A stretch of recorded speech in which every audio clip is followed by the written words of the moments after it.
Fallahu ghafurur rahim.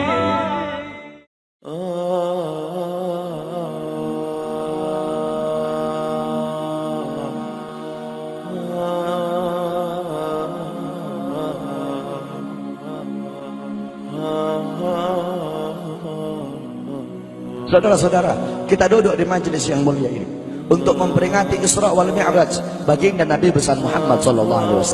Kita duduk di sini, kita tidak pernah memandang langsung wajahnya Nabi. Kita tidak pernah berjumpa langsung dengan Nabi. Kita tidak pernah duduk bersama-sama dengan Nabi. Untuk apa kita duduk di sini kalau bukan karena iman dan cintanya kita kepada Nabi Muhammad? Padahal kita tidak pernah berjumpa dengan Nabi, bertemu dengan Nabi tidak pernah, duduk bersama Nabi tidak pernah.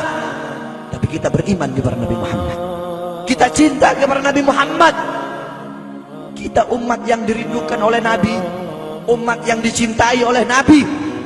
Rasulullah ketika beliau sedang duduk bersama para sahabat, Rasulullah berkata, "Wahai para sahabat, tahukah kalian golongan-golongan yang soleh? Tahukah kalian golongan-golongan yang mulia?" Sahabat berkata, "Apakah para malaikat ya Rasulullah?" Rasul berkata, "Bagaimana mungkin malaikat tidak mulia sedangkan mereka berada di sisi Allah? Ada lagi yang mulia. Apakah para nabi dan rasul? Bagaimana mungkin nabi dan rasul tidak mulia sedangkan Allah menurunkan wahyu untuk mereka? Ada lagi yang mulia. Apakah kami ya Rasulullah? Bagaimana mungkin kalian para sahabatku tidak mulia sedangkan aku berada di tengah-tengah kalian? Ada lagi yang mulia." Sahabat, "Allah dan engkau yang lebih tahu ya Rasul." Rasulullah menundukkan kepala, Nabi Muhammad menundukkan kepala. Dari kedua pelupuk mata beliau mengeluarkan air mata, membasahi pipi beliau sampai ke janggutnya beliau. Beliau menundukkan kepala sambil menangis dan beliau berkata, "Golongan yang mulia ini, golongan yang soleh ini, mereka golongan-golongan yang adanya nanti di akhir zaman. Mereka tidak pernah duduk bersamaku. Mereka tidak pernah memandang wajahku. Mereka tidak pernah mendengar langsung kata-kataku. Akan tetapi mereka beriman kepadaku," kata Rasul. "Mereka umat yang aku rindukan. Mereka umat yang aku cintai. Tuba liman yarani wa amana bi, wa tuba summa tuba liman lam yarani wa amana bi." Sungguh beruntung orang-orang yang beriman kepadaku, kemudian orang-orang yang melihatku kemudian beriman kepadaku. Dan sungguh beruntung, dan sungguh beruntung, dan sungguh beruntung. 3 kali keberuntungan, 3 kali kemuliaan bagi orang-orang yang tidak pernah melihatku, akan tetapi mereka beriman kepadaku. Siapa? Kita umat Nabi Muhammad SAW. Kita tidak pernah memandang wajah Nabi, tidak pernah berkumpul dengan Nabi, tapi kita beriman kepada Nabi Muhammad. Apalagi kita umat Islam Indonesia. Umat Islam Indonesia, umat yang dicintai oleh Rasulullah. As-Sayyid Al-Habib Muhammad bin Ali Al-Maliki, ketika beliau berziarah ke makam Nabi Muhammad, dalam keadaan sadar beliau berjumpa langsung dengan Nabi Muhammad. Di belakang Nabi Muhammad ada ribuan orang. Habib Muhammad pun bertanya, "Ya Rasulullah, siapa yang ada di belakangmu ini ya Rasulullah? Ribuan orang ini, ribuan golongan ini, siapa ya Rasulullah?" Rasulullah berkata, "Ini mereka yang ada di belakangku. Mereka adalah umat Islam yang aku cintai. Mereka umat Islam yang ada di Indonesia," kata Rasulullah SAW. Kita dicintai oleh Rasul. Kenapa? Coba kita lihat di Indonesia, saudara-saudara. Kalau bulan Maulud, kalau bulan Rabiul Awal, di kampung-kampung, di musola-musola, setiap masjid, setiap langgar, setiap pesantren, setiap RT, setiap RW pasti bikin maulid Nabi Muhammad. Kalau udah bulan Rajab, setiap pesantren, musola, masjid, kampung, RT, RW pasti bikin Isra wal Mi'raj sebagai Nabi besar Muhammad. Negara-negara yang lain, tempat-tempat yang lain tidak seperti kita, saudara-saudara.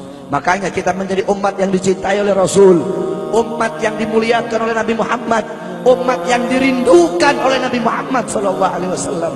Allah berkata dalam Al-Quran, "Laqad ja'akum rasulun min anfusikum azizun alaihi ma'anittum harisun alaikum bil mu'minina raufur rahim." Hei sekalian umat manusia, yang kaya, yang muda, yang tua, yang muda, yang kaya, yang miskin, mulai pejabat sampai rakyat, ulama sampai umat. Hei sekalian umat manusia, laqad ja'akum, telah sampai kepada kalian, telah datang kepada kalian rasulun, utusan Allah, min anfusikum, dari golongan kalian manusia, azizun alaihi ma anittum, sungguh berat baginya penderitaan yang kau alami, sungguh berat baginya kesusahan yang kau alami. Sebelum kalian susah, dia lebih dahulu susah. Sebelum kalian menderita, dia lebih dahulu menderita. Sebelum kalian menangis, dia lebih dahulu menangis. Sebelum kalian berdarah, dia lebih dahulu berdarah. Azizun alaihi ma antum, harisun alaikum, dia menjaga kalian, menjaga akidah kalian, keyakinan kalian, tauhid kalian, syariat kalian, salat kalian, agar kalian tidak menyimpang, agar kalian tidak tersesat, agar kalian tetap berada di jalannya Allah. Bil mu'minina raufur rahim, kepada orang-orang yang beriman beliau sangat cinta, beliau sangat sayang, beliau mencintaimu sebelum engkau mencintainya, beliau merindukanmu sebelum engkau merindukannya. Siapa beliau? Siapa dia? Dia adalah seorang manusia yang mengorbankan jiwanya, mengorbankan nyawanya, mengorbankan darah dan hartanya demi kita sebagai umat. Beliau kepanasan, kedinginan, 3 hari 3 malam makan, mengganjal perutnya dengan sebongkah batu. Perut suci beliau berbunyi. Kelaparan bukan untuk dirinya, kelaparan bukan untuk anak cucunya, kelaparan demi kita sebagai umat. Beliau seorang manusia yang pipinya pernah tertusuk duri sampai tembus ke sebelah demi kita sebagai umat. Beliau seorang manusia yang pernah wajah beliau dilempari kotoran demi kita sebagai umat. Lupakah kalian dengan air mata beliau yang menetes setiap malam demi kalian? Lupakah kalian darah suci beliau yang menetes ketika berada di kota Taif, dilempari batu demi kalian? Ketika beliau pergi ke kota Taif, dahi beliau dilempar batu, darah ke beliau keluar. Ketika darah itu jatuh, ditampung darah beliau, ditampung darahnya. Sahabat berkata, ya Rasul, kenapa kau tampung darahmu ya Rasul? Rasul berkata, andaikan darahku jatuh di atas tanah Taif, penduduk kota Taif akan ditenggelamkan oleh bumi, sedangkan mereka adalah umatku. Luar biasa kasih sayang Nabi kepada kalian. Tapi kita sebagai umat tidak tahu diri. Kita sebagai umat merusak sunnahnya. Kita sebagai umat melanggar ajarannya. Kita sebagai umat semakin hari semakin jauh darinya, meninggalkan pakaiannya, meninggalkan ajarannya, meninggalkan sunnahnya, meninggalkan kepribadiannya, meninggalkan akhlaknya, meninggalkan Al-Qur'annya. Rasulullah SAW yang dimana gal Sayyidina Ali karamallahu wajhah, inna Rasulullah fi akhir nafsi harragat syafataihi marratain fa'algaitu sam'i fasami'tuhu yaqul ummati ummati faqubida Rasulullah sallallahu alaihi wasallam wa qala law kanat ad-dunya tadumu li wahidin la kana Rasulullah sallallahu alaihi wasallam fiha mukhallada. Dari Sayyidina Ali karamallahu wajhah, ketika akhir-akhir detik-detik kematiannya Rasulullah, beliau mendengar, beliau melihat dari bibir Rasulullah bergerak dengan 2 kali gerakan. Beliau mendekatkan telinganya, mendekatkan pendengarannya, dan beliau mendengar Rasulullah berkata, ummati, ummati. Faqubida Rasul, meninggal Rasulullah SAW. Ketika nyawa Rasulullah akan dicabut, Rasulullah berkata kepada Jibril, wahai Jibril, aku belum puas meninggalkan umat. Aku tidak mau meninggalkan mereka dalam keadaan belum diberi jaminan oleh Allah. Wahai Jibril, sampaikan kepada Allah, aku tidak minta jaminan untuk diriku, aku tidak minta jaminan untuk keluargaku, aku minta jaminan untuk umatku. Wahai Jibril, sampaikan kepada Allah. Jibril pun pergi kepada Allah. Jibril pun berkata, ya Allah, kekasihmu Muhammad meminta jaminan untuk umatnya. Allah bilang, wahai Jibril, katakan kepada Muhammad, aku tidak akan menghinakan umat Muhammad. Basyirhu fa innahu awwalu nasin kharijum minal ardi idza bu'isu. Kemudian beliau ditarik lagi nyawa beliau, beliau berkata, Ya Khalil Israel, wahai kekasihku Israel, apakah seperti ini rasa sakit ketika dicabut nyawa? Israel berkata, iya ya Rasulullah, seperti inilah rasa sakit ketika dicabut nyawa ya Rasulullah. Ya Allah, biar aku menanggung sakratul maut seluruh umat. Ya Allah, mereka tidak akan kuat, mereka tidak akan sanggup. Aku nabi mereka, aku pemimpin mereka. Biar aku menanggung beban penderitaan sakratul maut mereka ya Allah. Biar aku menanggung sakratul maut umatku ya Allah. Di mana kita sebagai umat? Apa yang telah kita lakukan untuk Nabi Muhammad? Nabi berkorban untuk kita. Di saat detik-detik terakhir nafasnya, tidak memikirkan rasa sakitnya, tidak memikirkan pedihnya, tidak memikirkan beratnya. Beliau memikirkan nasib kita sebagai umat. Kelak di yaumil qiyamah, ketika para nabi dan para rasul berkata, nafsi nafsi, nafsi nafsi, diriku sendiri, jiwaku sendiri, aku urus urusanku sendiri, aku tidak bisa tolong kalian.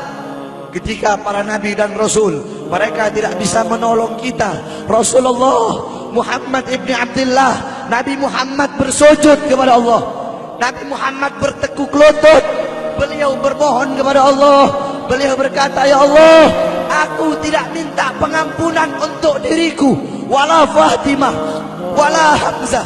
Aku tidak minta pengampunan untuk Fatimah, aku tidak minta pengampunan untuk Hamzah. Aku cuma minta pengampunan untuk umatku ya Allah, untuk umatku ya Allah. Rasulullah tidak meminta pengampunan untuk dirinya, tidak meminta pengampunan untuk anaknya, tidak meminta pengampunan untuk paman bibinya, tidak meminta pengampunan untuk keluarga atau anak cucunya, tetapi beliau meminta pengampunan untuk kalian sebagai umat. Karena begitu cintanya beliau kepada umat, karena begitu sayangnya beliau kepada umat, sampai-sampai beliau berkata, lau yushaku ahadukum li syaukatin fi rijlih la ajidu ala ma'a fi qalbi. Andaikan kalian, salah satu dari kalian kakinya tertusuk duri, andaikan salah satu dari kita yang duduk di sini kaki kita ada yang terkena duri, pasti kita merasakan sakit. Apa kata Rasul? Maka aku tidak merasakan apa yang kalian rasakan, kecuali yang aku rasakan, sampai dalam hati aku rasakan rasa sakit kalian. Ya, bagaimana cintanya Rasul kepada kita? Apa yang sudah kita lakukan untuk Nabi? Sudahkah kita mengorbankan kedua mata kita untuk memandang hal-hal yang disukai oleh Nabi? Sudahkah mengorbankan kedua tangan kita memberi makan golongan-golongan yang dicintai oleh Nabi? Mengorbankan lidah kita untuk mendakwahkan, mensuarakan ajaran syiar Nabi? Sudahkah mengorbankan kedua kaki kita melangkah ke tempat-tempat yang diridhoi oleh Nabi? Kita masih belum bisa balas jasa Nabi, dan tidak akan pernah bisa membalas jasa Nabi Muhammad. Jangankan kita duduk di sini berjam-jam, walaupun kita duduk di sini sampai pagi kita duduk, seumur hidup kita duduk di sini, masih belum bisa membalas jasa Nabi Muhammad. Sekalipun kita merangkak, engkau merangkak dari rumahmu menuju makam Nabi, merangkak bukan dengan kaki, merangkak bukan dengan bukan dengan tangan. Walaupun kalian merangkak dengan kedua mata dari rumah kalian menuju makam Nabi, itu masih belum bisa membalas jasa-jasa Nabi Muhammad sallallahu alaihi wasallam. Kita tidak bisa membalas jasa-jasa Nabi Muhammad. Kecintaan kita tidak ada apa-apanya. Apakah kecintaan kita lebih besar daripada kecintaan seorang anak kecil yang ada di zaman Syekh Abdurrahman Ad-Dibai? Di zaman Syekh Abdurrahman Ad-Dibai, pengarang Maulid Diba, ketika beliau ingin berziarah ke makamnya Rasul, ketika beliau ingin ziarah ke makamnya Nabi, ada satu orang anak kecil ingin ikut berziarah. Maka kata rombongan, hai anak kecil, engkau tidak boleh ikut. Ini perjalanan memakan waktu berhari-hari, bisa 4 hari, 5 hari, bahkan sampai 1 minggu. Kau tidak boleh ikut. Pergi anak kecil tersebut. Pergilah rombongan Syekh Abdurrahman Ad-Dibai untuk ziarah ke makamnya Nabi. Tanpa sepengetahuan rombongan, ternyata anak kecil tersebut bergelantungan di bawah kereta kuda Syekh Abdurrahman Ad-Dibai. Anak kecil itu bergelantungan. Dia sampai berhari-hari gak makan, gak minum, gak tidur. Hanya apa? Hanya ingin pergi ziarah ke makam Nabi. Saking cintanya kepada Nabi Muhammad. Dia sembunyi-sembunyi bergelantungan di bawah kereta. Gak makan, gak minum, gak tidur berhari-hari.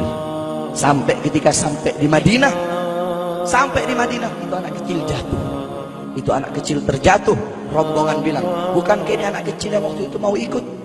Berarti sudah berhari-hari dia di bawah kereta ini. Dia nggak makan, dia nggak minum, dia nggak tidur. Anak kecil itu berlari. Anak kecil itu berlari sampai dia terjatuh. Saking bahagianya, dia sudah sampai di Madinah. Dia ambil debu-debu Madinah, pasir Madinah, dia ambil, dia usapin ke mukanya. Saking bahagianya, sampai itu anak mati. Anak kecil tersebut mati membawa kecintaannya kepada Nabi Muhammad. Anak kecil itu mati, gak makan berhari-hari, gak tidur, gak minum, hanya ingin ziarah ke makam Nabi Muhammad. Padahal anak kecil itu tidak pernah memandang Nabi, tidak pernah berkumpul dengan Nabi, tapi kecintaannya luar biasa kepada Rasulullah. Akhirnya anak itu dimakamkan oleh Syekh Abdurrahman Ad-Dibai di Madinah. Anak kecil itu dimakamkan di Madinah. Nah, setiap tahun Syekh Abdurrahman Ad-Dibai ziarah ke makamnya Nabi, pasti ziarah ke makam itu anak kecil. Yang anehnya, setiap Syekh Abdurrahman Ad-Dibai ziarah makam anak kecil tersebut, kubur anak kecil tersebut bergeser dengan sendirinya mendekati makam Nabi Muhammad SAW.